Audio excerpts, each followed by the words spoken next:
యేసుక్రీస్తు శ్రేష్టమైన ఉన్నతమైన నామంలో మీ అందరికీ వందనాలండి. దేవాతి దేవుని మహాకృపను బట్టి ప్రతి ఒక్కరికి నా ప్రత్యేకమైన వందనాలు తెలియజేస్తా ఉన్నాను. దేవాతి దేవుడు ఈ దినాన్న మీతోనూ నాతోనూ మాట్లాడుచున్న అంశం ఏంటంటే, మరణము సమీపంగా ఉన్నప్పుడు నీ బిడ్డలకి ఏం చెప్తున్నావు? మరణము సమీపంగా ఉన్నప్పుడు నీ బిడ్డలకి నీవు ఏం చెప్తున్నావు అనే అంశం ద్వారా ఆయన ఈ దినాన్న మనతో మాట్లాడుచున్నారు. చాలామందిని చూసినట్లయితే కొంతమంది జీవితంలో మరణస్థితిలో ఉంటారు కదండి. మరణస్థితిలో ఉన్నప్పుడు మరి వాళ్ళ బిడ్డలకి కొన్ని జాగ్రత్తలు చెప్తూ ఉంటారు చాలామంది. మరి ఎలాంటి జాగ్రత్తలు నువ్వు చెప్తున్నావు, ఏ విధమైన మరి పనుల గురించి నీ బిడ్డలకు నువ్వు చెప్తున్నావు అని చూసినట్లయితే, మరి యొక్క జీవ గ్రంథంలో మరి దావీదు గారు తన కుమారుడైన సొలొమోనుకి కొన్ని విషయాలు తెలియజేస్తూ ఉన్నారండి. ఆయన యొక్క మరణకాలం సమీపించినప్పుడు ఇక్కడ చూసినట్లయితే రాజుల మొదటి గ్రంథము 2వ అధ్యాయము 1వ వచనంలో రాయబడి ఉన్నదండి. ఇక్కడ దావీదునకు మరణకాలము సమీపింపగా అతడు తన కుమారుడైన సొలొమోనుకి ఇలాగూ ఆజ్ఞ ఇచ్చెను. మరి దావీదు గారు మరణకాలం ఏమైందంటండి, సమీపంగా ఉందంట. అంటే ఆయన మరణానికి దగ్గరగా ఉన్నాడని ఎవరికి తెలుసండి? దావీదుకి తెలిసిపోయింది. నేను మరణానికి సమీపంగా ఉన్నాను, నేను మరణ స్థితిలో ఉన్నాను, కాబట్టి నేను మరణించే ముందుగా నేను నీకు కొన్ని మరి విషయాలను ఆజ్ఞాపిస్తున్నాను, ఈ విధంగా నడుచుకొని ఆజ్ఞాపిస్తున్నాడండి. మరి తండ్రులు ఆజ్ఞాపించింది మనం ఏం చేయాలి? బిడ్డలుగా చేయవలసిన వారమే ఉన్నాం, వారిని తిరస్కరించకూడదు. అలానే మరి సొలొమోను గారికి తన తండ్రి అయిన దావీదు గారు తెలియజేస్తున్నారు, ఆజ్ఞాపిస్తూ ఉన్నారు, మరి నేను మరణానికి సమీపంగా ఉన్నాను, కాబట్టి నువ్వు ఈ విధంగా నడుచుకో, ఈ విధంగా నడువు అని మరి కుమారునికి మంచి విషయాలు చెప్తా ఉన్నాడండి. మరి మన యొక్క జీవితంలో చాలామందిని చూస్తూ ఉంటాం, మరణస్థితిలో ఉన్నప్పుడు మరి వాళ్ళ తల్లిదండ్రుల నుండి బిడ్డలు ఏం ఆశిస్తారండి? మంచి విషయాలు చెప్పాలి, తల్లిదండ్రులు మంచి విషయాలు చెప్పాలి, బిడ్డలు వాటిని నేర్చుకునేవారు ఉండాలి. కానీ ఆ విధంగా ఉండదండి. పలానా చోట పలానా వాళ్ళకి డబ్బులు ఇచ్చాను, లేకపోతే పలానా చోట బంగారం ఉంది, పలానా చోట అవి ఉన్నాయి ఇవి ఉన్నాయని మరి లోక సంబంధమైన వస్తువుల గురించి చెప్తూ ఉంటారు. కానీ నువ్వు మంచి వ్యక్తిత్వం కలిగిన వ్యక్తిగా జీవించు, నువ్వు దేవుని యందు నమ్మకాన్ని కలిగి జీవించు, మరి నువ్వు మంచి పేరు సంపాదించుకునే వ్యక్తిగా జీవించు, ఎటువంటి మోసపూరితమైన పనులు చేయకని మరి ఏ తల్లిదండ్రులు తన బిడ్డలకి చెప్తున్నారండి? ఒకసారి ఆలోచించవలసిన వారమై ఉన్నాం. మరి మనం మరణకాలం సమీపించినప్పుడు మన బిడ్డలు ఎలా ఉండాలి? నలుగురిలో గౌరవాన్ని కలిగి ఉండాలంటే మరి ఎంతో వినయ విధేయతలతో మంచి ప్రవర్తన కలిగి నడుచుకోవాలి కదండి. అది మన బిడ్డలకి చెప్పవలసిన వారమై ఉన్నాం. అంతేకాని మరి అక్కడ ఇవ్వన్నాయని చెప్పడం కాదండి. అవి ఈరోజు కాకపోతే రేపైనా సంపాదించుకోగలుగుతాం. దేవుని ఎదుట దేన్నైనా పోగొట్టుకుంటే తిరిగి సంపాదించుకోవడం అనేది అసాధ్యమైనది. కాబట్టి దేవుని ఎదుట మంచి ప్రవర్తన కలిగి మనం నడుచుకునే వారిగా ఉండాలని మన బిడ్డలకు తెలియజేయవలసిన వారమై ఉన్నాం. ఇక్కడ ఆయన ఏం తెలియజేస్తున్నారు, ఏమని తెలియజేస్తున్నారంటే, లోకులందరూ పోవలసిన మార్గమున నేను పోవచ్చున్నాను. మరి లోకులందరూ ఎవరండి? లోకులందరూ పోవలసిన మార్గం నేను పోవచ్చున్నానని ఆయన తెలియజేస్తున్నాడు కదా.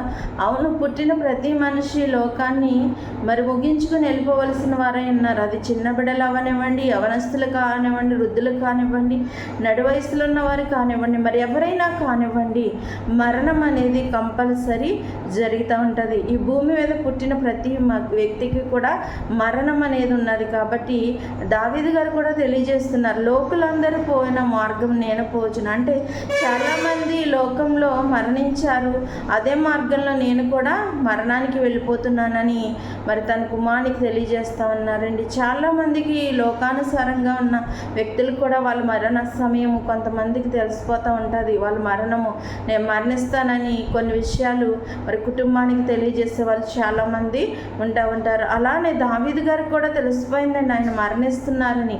అందుకనే లోకులందరూ పోవలసిన మార్గమున నేను పోవచ్చున్నాను, కాబట్టి నువ్వు ధైర్యము తెచ్చుకుని నిబ్బరము కలిగి నువ్వు ఎలా ఉండాలి? దేవుని యందు ధైర్యాన్ని కలిగి ఉండు. ఒకవేళ నేను చనిపోయాను కదా, మరి నా వల్ల నువ్వు ఏ విధంగా కృంగిపోకు, నలిగిపోకు. ఎలా ఉండాలంటే ధైర్యం కలిగి ఉండు, నిబ్బరం కలిగి ఉండు. ఏదైనా ఒకటి నిర్ణయించుకున్నప్పుడు దాని మీదే నువ్వు నిలబడని మరి తండ్రి చెప్తున్నాడండి. ఇది నాన్న అలాంటి తండ్రులు ఎంతమంది ఉన్నారండి? ఒకసారి ఆలోచించండి. మరి తండ్రి చెప్తున్నాడు కదా, నేను చనిపోయానని మాత్రం నువ్వు బాధపడకు, కానీ నువ్వు ఎలా ఉండాలి? మరి ధైర్యంగా ఉండాలి, నిబ్బరం కలిగి ఉండాలి.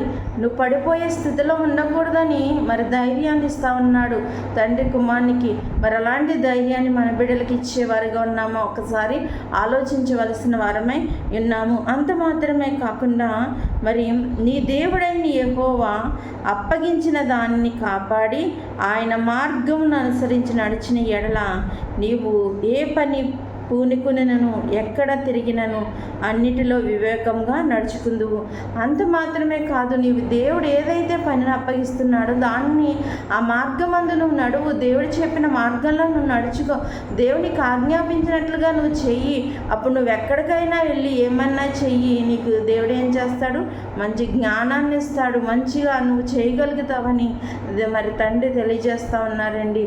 అవునండి, మన బిడ్డలు చదువుకుంటున్న బిడ్డలు మరి వెళ్తున్నప్పుడు మరి నీ బిడ్డలను ఆపి నువ్వు మరి బిడ్డలు స్కూల్కి వెళ్తున్నా, కాలేజీలకు వెళ్తున్నా చిన్ని ప్రార్థన చేసి చక్కగా వెళ్ళి చదువుకో బాబు అని ధైర్యాన్ని చెప్పి పంపించే వారికి ఉండాలి.